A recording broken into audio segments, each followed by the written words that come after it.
and gender roles, and we mostly focus on how Lady Macbeth defies the gender role conventions of her time. What gender roles are is this is the actual definition, is the set of social and behavioral norms that are considered to be socially appropriate for individuals of a specific sex in the context of a specific culture. And what that means in layman's terms is society puts ideas in our head of where a woman's supposed to be and where a man's supposed to be, and based on your gender, this is what you're supposed to do and act like, and the activities that you're supposed to enjoy. And we focus on how Shakespeare was kind of showing different sides and how they were defining their own gender roles.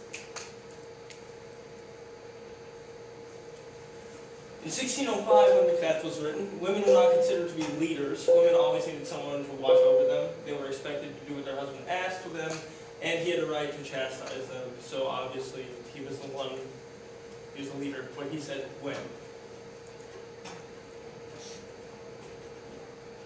The first scene we looked at was Act 1, Scene 5, in which this after Lady Macbeth receives a letter from Macbeth, and he's talking about what the three witches told him that he was going to be king, and then she decides that she needs to take action to get Macbeth to kill King Duncan so she can become queen. And it shows Lady Macbeth taking control, or pretty much taking control over the relationship and putting his actions in her hands. I was just going to play. Alright, well, for this artwork here we have Lady Macbeth. See, it's kind of, I like to think of it as, it's not really there, but she's imagining it, because she wants this crown so bad. So, right now she's reading the letter, and then the drum beat picks up. She starts planning out everything that she's going to do. She's going to get that crown no matter what. He walks in, and sees that his wife is planning to tell him to kill his friend and King Duncan. So, he doesn't really say anything. He's kind of lonely there. Just his wife starts putting on the crown. She starts becoming more powerful, power hungry. And at this point, the song starts to pick up. It gets more and more exciting. I kind of think of the sun as a lot of old religions saw the sun, like the main god was the sun. So for me, the sun is a symbol of power. And that's what that is. Mona Lisa, I see that as people for centuries have not been able to really understand if Mona Lisa's smiling or not. And so, not Mona Lisa, Lady Macbeth is going to go through with this plan, and she's going to make sure that no one will find out so that she can be on top. And as the song kind of progresses like that, Macbeth inside feels all these bad feelings, but she sells him on it, and it happens. After that, it kind of becomes kind of like past the point of no return, because you can't really take back murdering someone.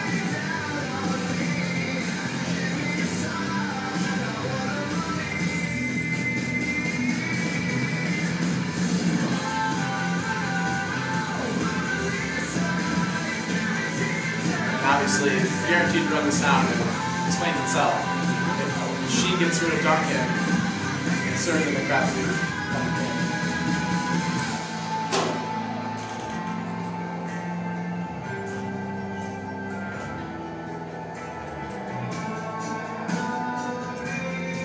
Right here is the bridge of the song. I kind of see it as kind of Macbeth having an internal struggle with himself, kind of lamenting to what his wife is doing to him, but he doesn't do anything about it, which ties into the whole role reversal. Lady Macbeth becomes really the driving force of power behind all the things that happen.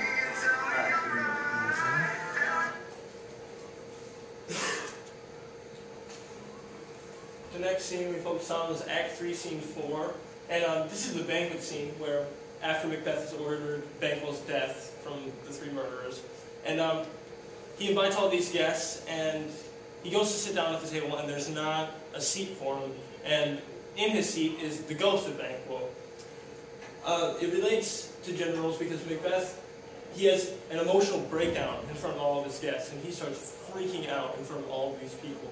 And his wife kind of has to, again, take the control of the situation and say, oh no, he's growing thing since he was younger. If you'll talk about it, you'll upset him. And so she, again, takes care of him, saves him, but he's basically the scapegoat, the front man, and she's, like you said, the driving force behind the entire operation.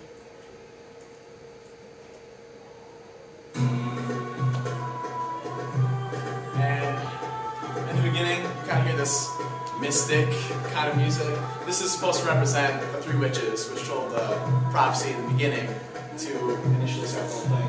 And here we see the ghost of the banquet at the head of the table, and everyone's kind of talking around behind the table about Macbeth, about what's going on.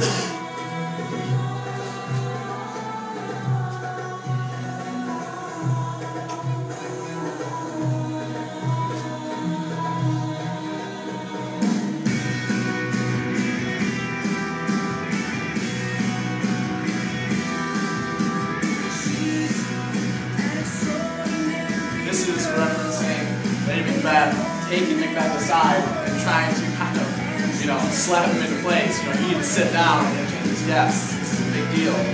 Starting to crack. And Macbeth still regrets what he did.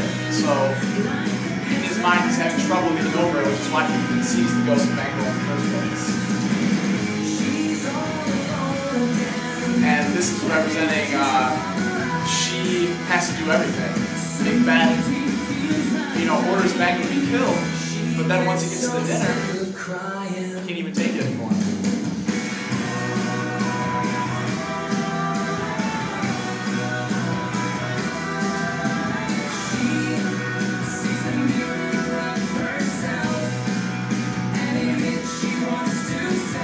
And this also in the play is a point where we start to see that it's not just Macbeth that is feeling the psychological toll from these murders that are happening. She's trying to hold him up, but also on the weight of her shoulders are the murders. So after this, we kind of start to see that Macbeth isn't the only one. And this, we chose this particular version of the song because this is actually a Green Day song, but this is right now is a Broadway play. So this is a duet between a man and a woman, and essentially that's what happens at the banquet when Macbeth and Lady Macbeth are going back and forth.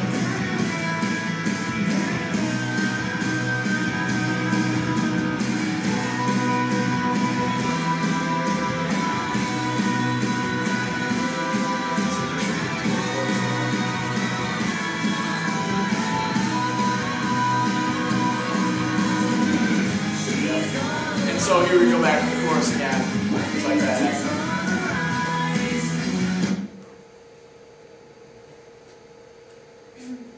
Another one that we chose is Act 5, Scene 5, where Macbeth stands before his liege and prays for war. And then someone comes and tells him of his wife's death.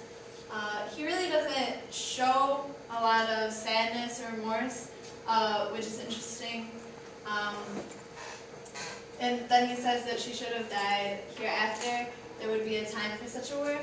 And how this relates is, it's the point of the play where Macbeth realizes that Lady Macbeth was just using him the whole time. And so he's not super sad about his death because he then realizes that he gets all the power to himself with Lady Macbeth out of the way and not manipulating him. And he's relieved that he is not going to have her manipulate. Also, at this, this is obviously the end of the play. At this point, everything that could have went wrong for the Macbeths went wrong, and this is like the final straw, kind of broke the camel's back.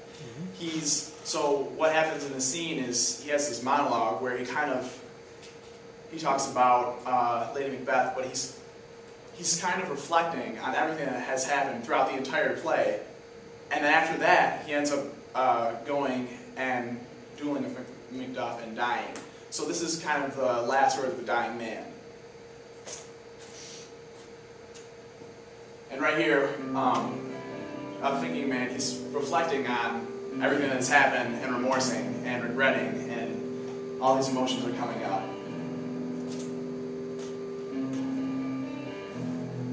And the song we chose is Immortality.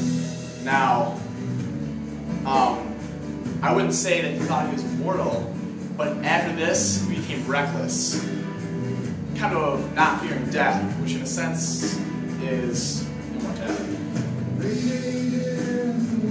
And this is kind of the reflection of the play. It's talking about not talking about the things that they did, not being able to find, never being able to sleep, never being able to find food. Obviously pretending.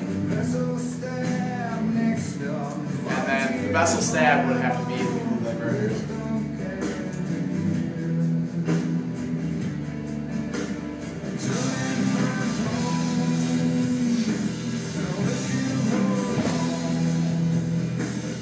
So basically, a lot of these, I want to tie into the sun again. It says that there's a trap door in the sun.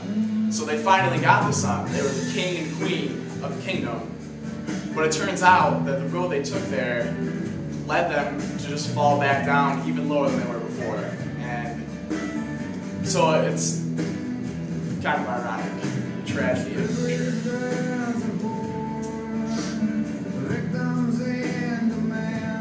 And this is just talking about all the people that basically are insignificant to them. They just threw away their friends just so that they could have power.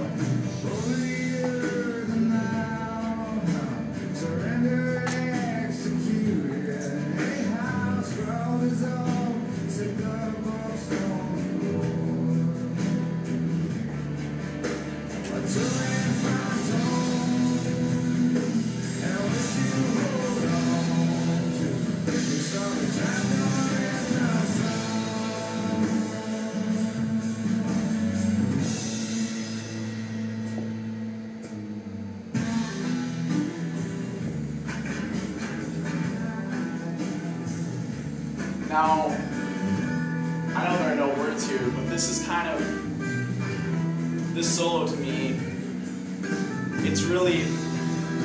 it's not too syncopated, it really hits on the beats, and for me, this is kind of, to Macbeth, everything, he realized what he did as he was going on, but he chose to kind of bury them deep down, and now all of these pains and regrets are coming out and surfacing as he is kind of speaking them. Here, the tempo starts to pick up back up again.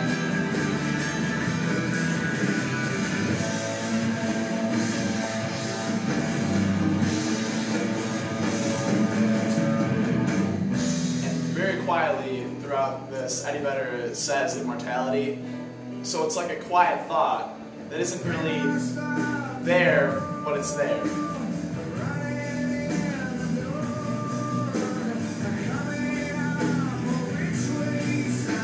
About being lost. The truant thing to me is he really doesn't have a home after he's destroyed it.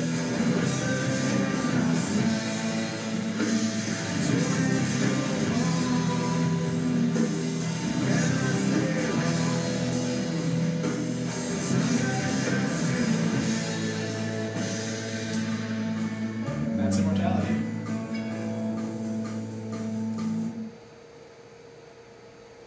These are some quotes that we found that we think fit. This one is Lady Macbeth speaking to Macbeth. My hands are of your color, but I shame to wear a heart so white. A little water clears of this deed. How easy is it then? And then this one is Lady Macbeth and Macduff. One of you guys want to read Macduff? Alright. What's the business that such a hideous trumpet calls to parley? The sleepers of the house. Speak, speak. O gentle lady, 'tis not for you to hear what I can speak. The repetition in a woman's ear would murder as it fell. This is significant, obviously, because Macduff is kind of holding back some very important and vital information because she is a woman and she can't handle this. So her ears are delicate. So he's kind of chastising her, making her a child.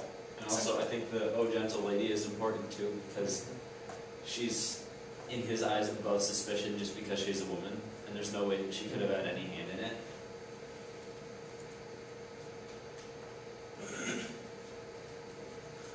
So how did Lady Macbeth? This is just a picture of Lady Macbeth. Well, she defies the conventions of gender roles of the time significantly throughout the entire play. But one of the biggest reasons is that she's not significantly bound to domestic duty. She doesn't have kids. Her husband's a king. They all have servants. They're royalty. She doesn't have to do a whole lot. And this is a quote taken from, I don't remember what scene. Oh, it's one of the early scenes. It is while she's convincing Macbeth to kill Duncan, and she says, "I have given suck and know how tender it is to love the babe that milks me. I would, while it was smiling in my face, have plucked my nipple from his boneless gums and dashed the brains out had I so sworn as you have done to this." And so it's really showing cruelty, because had she been a motherly figure, more like Macduff, or Lady Macduff that's portrayed, she would not have made a statement that said, "Hey, yeah, I'll kill my baby right here, but I promise you." It's the mother's first instinct is to save the child. So. Statue of Lady Macbeth. This quote kind of shows how Lady Macbeth, quote unquote, wears the pants in the relationship. I'll read from Macbeth. Alright.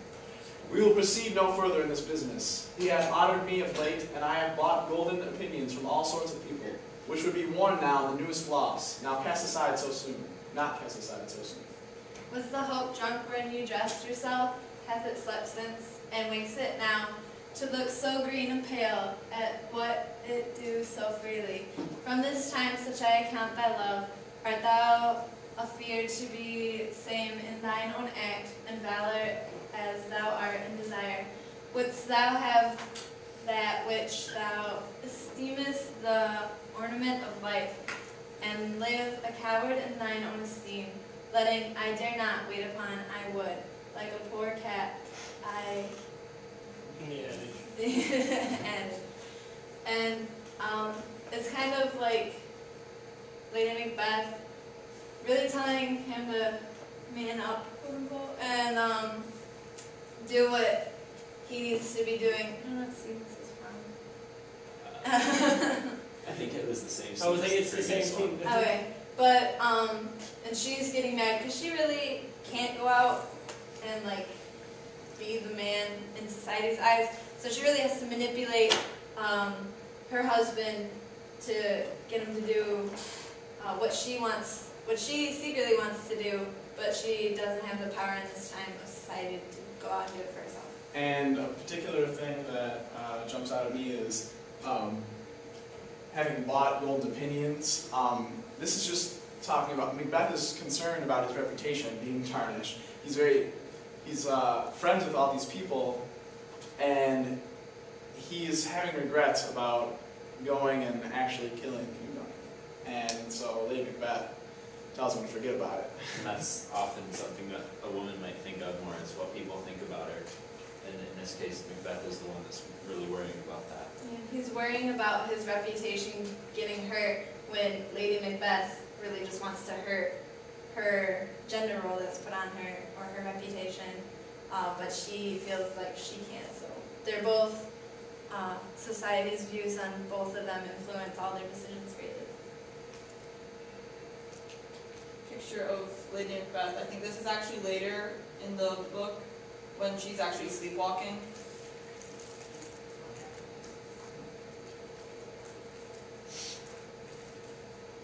Unlike Lady Macduff, which is patriarchal society's definition of quote-unquote the epitome of motherhood, she doesn't use her intellectual capabilities to support the endeavors of her family because she doesn't have a family, so she's not putting everything into helping her husband succeed. She's manipulating her husband so that she can succeed.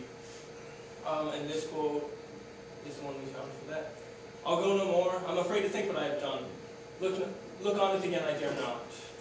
Infirm of purpose, give me the daggers, the sleeping and the dead are but as pictures. 'Tis the eye of childhood that fears a painted devil. If he do bleed, I'll gild the faces of the grooms without, for it must seem their guilt. This is where she really starts to come out and show that she is insane.